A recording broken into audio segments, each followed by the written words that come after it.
Hey, what's up, guys? It's ToastyTabletopGames. Today I've got some more Dominaria United and some collector's boosters. Well, I mean, they're a little upside down, but you got the idea. Took a little break from like doing magic openings for a sec there. If you saw like all the Pokemon stuff, well, this actually might be intermittent. I'm pre-recording a ton of videos right now because I'm about to go into surgery for my wisdom teeth. So I need stuff to upload and have scheduled to upload in case I can't do it for a little while, which is very likely. So I just need stuff in case that happens. So if you see like the black hoodie for like 5 videos in a row, you know why. You know why now. So yeah, we're gonna get into it. Well, I'll set this aside. With the new camera, I'm still getting used to the new camera stuff. I got to figure out this little lighting situation. It's just a big like dark spot in the center of my mat now, so I'll figure that out one of these days. But for now, let's get into some magic. Oof, that one opened so nice. That felt really good. that made me feel some type of way. Here's our art card. You got our mountain, which we're gonna set to the side. You got Llanowar Stalker, Impulse, G2 Amplifier, Gibbering Barricade, Inscribed Tablet, Yosha Declares War, Combat Research, Tori de Avenant Fury Rider, Balmor Battle Mage Captain, Radadabric of Urborg, Aaron, oh, that was our rare. Sorry, let's go over that. There's a lot of legendary creatures in this, so I get confused. So he's our zombie, a legendary creature, zombie wizard. He's got Vigilance and Ward 2, and other zombies we control have Vigilance as 2. Whenever another legendary creature we control dies, we make a copy of it, except it's not legendary and is a 2/2 black zombie, in addition to its other types and colors. So I think there's some pretty cool jank you can do with this, which is pretty cool. But I have yet to figure out what to do. But as soon as I do figure that out, oh, you guys will know about it. Then we have a Hollow Aaron Benalia's Ruin, and a Goblin token. So we'll set our rares up there. And all of this other stuff that's super insignificant to the side. All right, next pack. Oh, that one didn't even come close to opening as nicely as that other one did.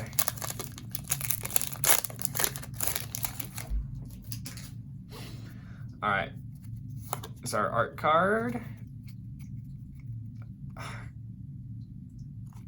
I know his name, but it's on the tip of my tongue. I can't remember right now. I'm sorry, guys. So we got a Swamp, got Automatic Librarian, Timely Interference, Meteorite, Salvaged Mana Worker, Slimefoot Survey, Nail, Avizoa Aeronaut, Dragon Whelp, the Weather Seed Treaty, Rulik Mons, Warren Chief, Golden Argosy is our rare for this one. This is actually a really fun flicker card. I think this is interesting. It's not super great, but it's still pretty fun. So whenever it attacks, we exile each creature that crewed it this turn and return them to the battlefield tapped under their owner's control at the beginning of the next end step. It's only got crew 1, 2 for a 3/6. I mean, I wish I kind of like the icing on the cake would be that it was flying. It would have to be flying for it to be like really great, but because I mean the art literally depicts a flying ship, right? So I don't know why it doesn't have flying, but I think if it had flying, it'd be a mythic card instead, which I guess makes sense. So we have our Hollow Vanquisher's Axe and a Soldier token. All right, pack 3. That one opens nice though. All right. All right, so here's our art card. Got a hollow stained glass land. I love these lands. These lands are great. Extinguish the Light, Coalition Warbrute, Furious Bellow, Battle Rage Blessing, Queen Elanel of Ruidoc. Words are tough. Okay. Yavimaya Iconoclast, Linebreaker Baloth, Queen Elanel of Ruidoc again, but with the stained glass treatment. King Darien in their stained glass. Other creatures we control get 1/1, and we put a 1/1 counter on King Darien and create a 1/1 white soldier token for 3 green and white. And we can sacrifice them to give tokens we control hexproof and indestructible until end of turn, which is really sick. So this would be cool as like a token commander or just in a token deck that plays these colors. Yeah, I mean, especially since I think you could probably get away with doing this in like elves. But yeah, ooh, actually got more than one rare. Very nice. Okay, so second rare, we got the Filer of Instinct from the Filer cycle. So it's a Phyrexian Kavu that has first strike and gives the option to pay 2 life instead of paying for red pips in mana costs. And whenever we cast a red permanent spell, it deals 1 damage to any target. Pretty cool. Then we got Rona's Vortex Hollow and a mini game token. All right.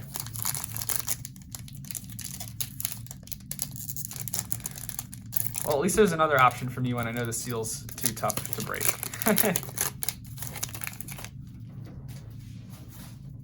All right, so got our art card there.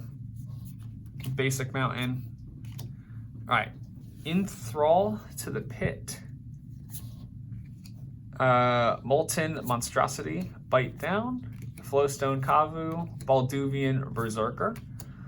Alas Ilkor, Sadistic Pilgrim. Rona's Vortex. Tailswipe. Najal the Stormrunner. The Cruelty of Gix Saga. So at Chapter 1, a target opponent reveals their hand and we choose a creature or planeswalker from it and they discard it. At Chapter 2, we search our library for a card and put it into our hand. It's actually pretty sick. Pretty cool, and we'll lose 3 life. And then Chapter 3, we put a target creature card from a graveyard onto the battlefield under our control. Pretty cool saga, actually. Pretty neat. Didn't realize I was actually like that good. We got a Knight of Dusk's Shadow Hollow and a Saproling token. All right, almost done with our set booster packs. We got this one and one more after this.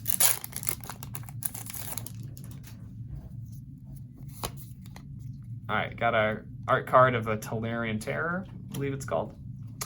Got a basic island, Bone Splinters, Tidepool Turtle, Shore Up, Hexbane Tortoise, Rona, Shieldred's Faithful, Shieldred's Restoration, Rada, Coalition Warlord, Garna, Bloodfist of Keld, Ragefire Hellkites are rare here.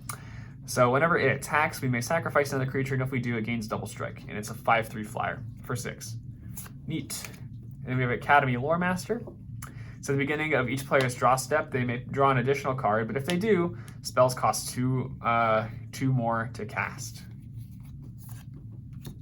Then we have a Sunbathing Root Walla Hollow, and really interesting print there, as Serendib Sorcerer from the list. But I don't think I've seen a card frame like this before, so that's pretty cool. Real nice. I'll set that one to the side for a reprint pile.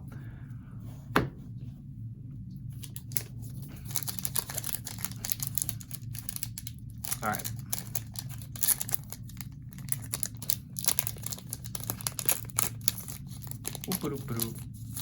Last pack for today, for the set boosters, not for today. We've got 2 collector's boosters after this. So here's our art card. We got our planes. We got Pixie Illusionist, Idyllic Beachfront, Dominaria Terror, Maginoff Sentry, Hurloon Battle Hymn, Najal the Stormrunner, Electrostatic Infantry, Resolute Reinforcements, Nail Aviso Aeronaut, Leyline Binding, I think is going to be pretty good in standard here. So it's a 5 and a white for flash, and it's got domain, so it's going to cost 1 less for each basic land type among lanes we control. And when it enters the battlefield, we exile a non-land permanent and opponent controls until Leyline Binding leaves the battlefield. Really good. This reminds me, this is actually very similar to a Touch the Spirit Realm from Neon Dynasty. It just doesn't have channel and costs a lot more. But I think this might honestly be better. Here's Heirloom Hollow and a bird token. All right, on to the collector's stuff. Pretty exciting. Hopefully we get something crazy. Maybe another Legends card. That'd be pretty cool. I just wish these weren't so tough to open. That's kind of my big complaint with the collector's packs. All right, there we go. We got it. So we got, everything's gonna be hollow, so I'm not gonna mention it unless it's like extended art or something. So we got Writhing Necromass, Volsh Tide Turner, Thrill of Possibility, Keldon Strike Team, Join Forces, Combat Research, a Hollow Forest with Stained Glass, got a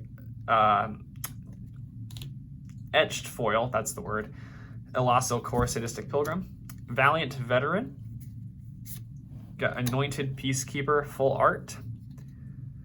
As it enters the battlefield, we're going to look at an opponent's hand and choose a card name. And it spells an opponent's cast with a chosen name cost 2 more, and activated abilities of sources with the chosen name cost 2 more, unless they're mana abilities. Cool. We got a Nail, Avizoa Aeronaut with Stained Glass. Sounds a little tough to see on camera. We got Torwaki the Younger, Aisha Tanaka Armor. And when she attacks, we look at the top 4 cards of our library and put any number of artifact cards with mana value less than or equal to Aisha's power from among them on the battlefield tapped, and the rest onto the bottom. And it can't be blocked as long as the defending player controls 3 or more artifacts.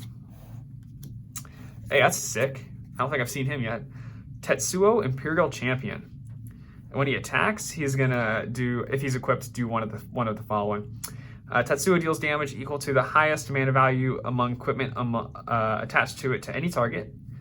And then we can cast an instant or sorcery spell from our hand with mana value less than or equal to the highest mana value among equipment attached to it without paying the mana cost. So this is like a really interesting commander card, because provided you're playing him as like the commander or something, right? So he's gonna either just be pinging things and be like an equipment deck, or he's going to be like a spell slinging deck, but still cares about equipment, which is really interesting. So I don't actually know how I would build that yet, but it's still pretty cool. We got Astor, Bearer of Blades. When it enters the battlefield, we look at the top 7 cards of our library, and we can reveal an equipment or vehicle card from among them and put it into our hand, and the rest into the bottom. Equipment we control have Equip 1, and vehicles we control have Crew 1. And then we have a Phyrexian and Stang Twin double-sided token. All right, it's gonna organize just a little bit. All right, down to our next pack.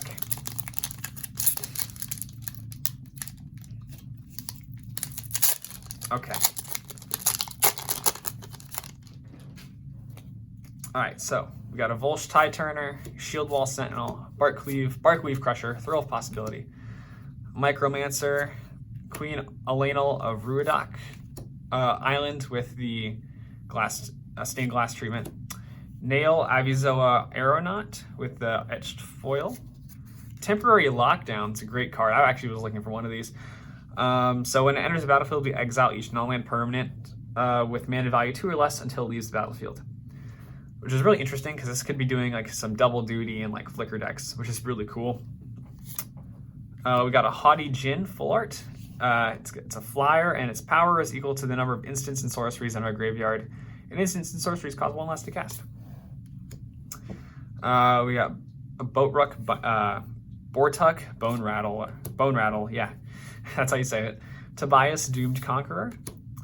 Hazizon Shaper of Sands. He's got Desert Walk. We can play desert lands from our graveyard. And when a desert enters the battlefield under our control, we create 2 1/1 red, green, white Sand Warrior creature tokens.